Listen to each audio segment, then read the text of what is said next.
प्रभात बच्चों, मैं आपकी हिंदी की अध्यापिका और आज हम हिंदी का पाठ 15 शुरू करने जा रहे हैं जिसका शीर्षक है शब्द युग्म। ठीक है बच्चों, पाठ 15 शब्द युग्म, जिसे क्या कहेंगे? Pair of words. Pair of words, ठीक है, इसे अंग्रेजी में हम पेयर ऑफ वर्ड्स कहते हैं। नीचे दिए गए चित्रों को देखकर उनके नीचे दिए गए शब्दों व उनके अर्थ को समझिए। देखिए बच्चों, ग्रह ग्रह, ग्रह ग्रह। देखिए, ग्रह का मतलब ये सब जो है हमारे प्लैनेट, ये हमारे क्या कहलाते हैं? ग्रह। ग्रह जो होता है ये हमारा घर होता है। ठीक है, तो ग्रह का मतलब नक्षत्र होता है और ग्रह का मतलब ग्रह प्लैनेट नक्षत्र। ठीक है, और ग्रह घर होता है। ठीक, चलिए आगे देखिए, मूल और मूल्य। ठीक है, तो मूल यानी जड़ होता है और मूल्य का अर्थ होता है दाम। तो आप देख रहे हो बच्चों, इसमें और इसमें जब उच्चारण करें ज्यादा अंतर नहीं है, समान रूप से है ये। ठीक है, तो आगे देखिए, उपर्युक्त उदाहरणों को देखने से पता चलता है कि दिए गए शब्द युग्म देखने, बोलने और सुनने में मिलते जुलते हैं, किंतु उनके अर्थ पूरी तरह से अलग है। जैसे ग्रह का अर्थ नक्षत्र, जबकि गृह का अर्थ घर होता है। इसी प्रकार मूल का अर्थ जड़, जबकि मूल्य का अर्थ कीमत होता है। इसी प्रकार के शब्दों को इसी प्रकार के शब्द युग्मों के कुछ उदाहरण आगे दिए गए हैं। तो ये सारे क्या है? शब्द युग्म है, जिनका क्या है, उच्चारण दृष्टि से लगभग समान है और लिखित रूप से भी लगभग समान है, परंतु इनका अर्थ बिल्कुल अलग है। तो वो देख लिए बच्चों, परिभाषा के रूप में देखिए, उच्चारण की दृष्टि से दो समान शब्द किंतु उनके अर्थ अलग अलग बताने वाले शब्द को शब्द युग्म कहते हैं। तो देखिए बच्चों, उदाहरण देख लेते हैं शब्द युग्म व उनके अर्थ। पहला है, देखिए, अनल और अनिल। अनल का अर्थ होता है आग, अनिल का अर्थ होता है हवा। दूसरा है नीरज और नीरद। नीरज का होता है कमल, नीरद का होता है बादल। तो क्या है, ये लगभग समान रूप से है परंतु इनका अर्थ बिल्कुल अलग है। आय, आयु। आय आमदनी, आयु यानी उम्र। चौथा, निधन, निर्धन। निधन, निर्धन। निधन होता है क्या?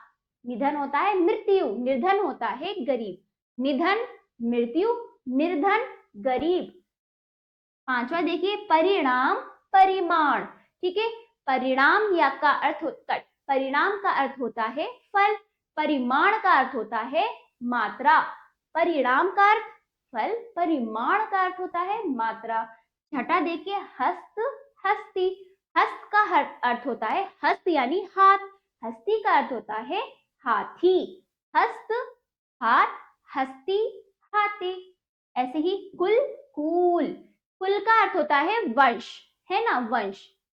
पूरा वंश जो होता है, खानदान जिसे कहते हैं वंश। ठीक है, वंश। कुल का अर्थ होता है वंश, कुल का अर्थ होता है किनारा। ये देखिए, इनके सामने इनके अपने अपने अर्थ है। अगला देखिए, मात्र, मात्र। मात्र, मातृ, है ना। मात्र का अर्थ होता है केवल, मातृ का अर्थ होता है माता। मात्रा, माता। ठीक, अगला देखिए, ये हुआ मात्र, मात्र, है ना, मात्र और मातृ, केवल और माता। प्रमाण और प्रणाम। प्रमाण का अर्थ होता है सबूत, प्रणाम का अर्थ होता है अभिवादन। प्रमाण का अर्थ होता है सबूत, प्रणाम का अर्थ होता है अभिवादन। ये रहा इसका अर्थ। ठीक है, दशा, दिशा। ठीक है, दशा का अर्थ होता है हालत, दिशा का अर्थ होता है और, यानी इस और उस और, दिशा दिखाते हैं इस और उस और यानी तरफ। तो दशा का अर्थ होता है हालत, दिशा का अर्थ होता है और। ठीक है बच्चों, अगला देखिए 11। 11 देखिए, प्रसाद, प्रासाद। प्रसाद का अर्थ होता है कृपा, प्रासाद का अर्थ होता है महल। प्रसाद, कृपा, प्रासाद, महल। ठीक है, अगला देखिए, मद, मध्य, है ना, मद, मध्य। ठीक है, मद, मध्य। 12वां देखिए, मद, मध्य। मद का अर्थ होता है अहंकार। ठीक है, मध्य का अर्थ होता है मदिरा। अगला देखिए, मत, मति। मत का अर्थ होता है राय, मति का अर्थ होता है बुद्धि। कहते हैं ना, इसकी मति मार गई, इसकी बुद्धि खराब हो गई, ऐसा था ना। तो इस प्रकार क्या होता है, मत, मति। मत का अर्थ होता है राय, मति होता है बुद्धि। मांस, मांस। मांस, मांस, तो मास का अर्थ है महीना, मांस का अर्थ होता है गोश्त, है ना। चलिए, पानी, पानी, पानी का अर्थ होता है हाथ, पानी का अर्थ होता है जल। प्रवाह, प्रवाह, देखिए प्रवाह का अर्थ होता है बहाव, है ना, पानी का बहाव जो होता है उसे प्रवाह कहते हैं। प्रवाह का अर्थ होता है क्या, अपेक्षा, प्रवाह, अपेक्षा, ठीक है। 17वां देखिए नंबर 7, 17, पूछ, पूंछ, पूछ का अर्थ होता है आदर, किसी को पूछना, किसी का आदर करने के लिए हम किसी को पूछते हैं ना। पूंछ का अर्थ होता है दुम, जो पूंछ होती है ना, किसकी पूंछ होती है, देखते नहीं हो आप ज्यादातर प्राणियों की पूंछें होती हैं, है ना, बंदर की पूंछ, वो वाला उसे दुम भी कहते हैं, है ना। चलिए अगला देखिए, दीप, द्वीप, दीप का अर्थ होता है दीपक, द्वीप का अर्थ होता है टापू, है ना। द्वीप का अर्थ होता है टापू, जो समुद्र के किनारे जो द्वीप होते हैं बीच में किनारे, वो टापू या द्वीप कहलाते हैं। चलिए बच्चों, पुनरावृत्ति कर लेते हैं, ये तो पूरा हुआ हमारा। उच्चारण की दृष्टि से दो समान शब्द किंतु उनके अर्थ अलग अलग बताने वाले शब्दों को शब्द युग्म कहते हैं। दूसरा देखिए, मास, मांस, शब्द युग्म का अर्थ महीना, गोश्त होगा। अगला देखिए, मात्र, मातृ, मात्र, मातृ, शब्द का कट, मात्र, मातृ, शब्द युग्म का अर्थ केवल माता होगा।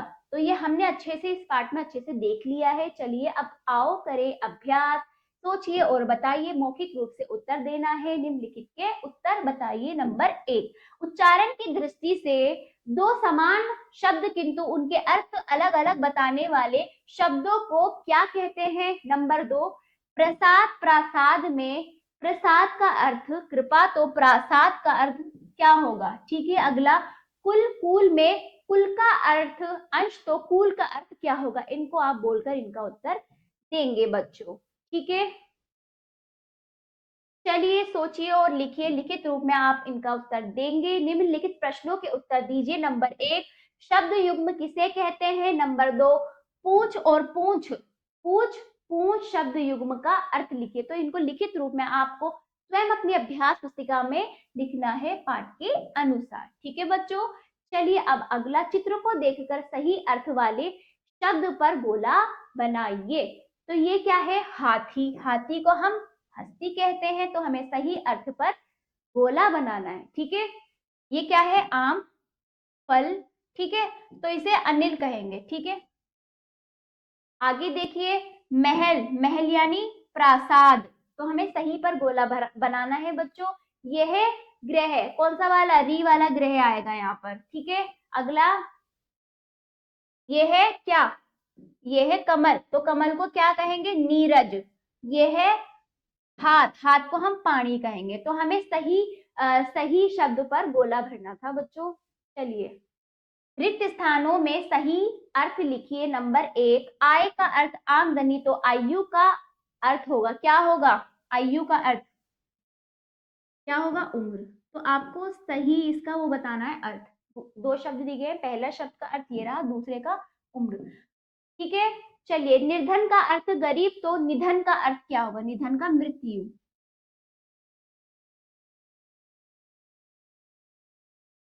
ठीक है।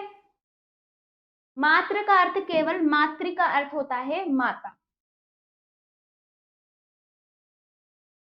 अगला, मत का अर्थ राय, तो मति का अर्थ होगा बुद्धि।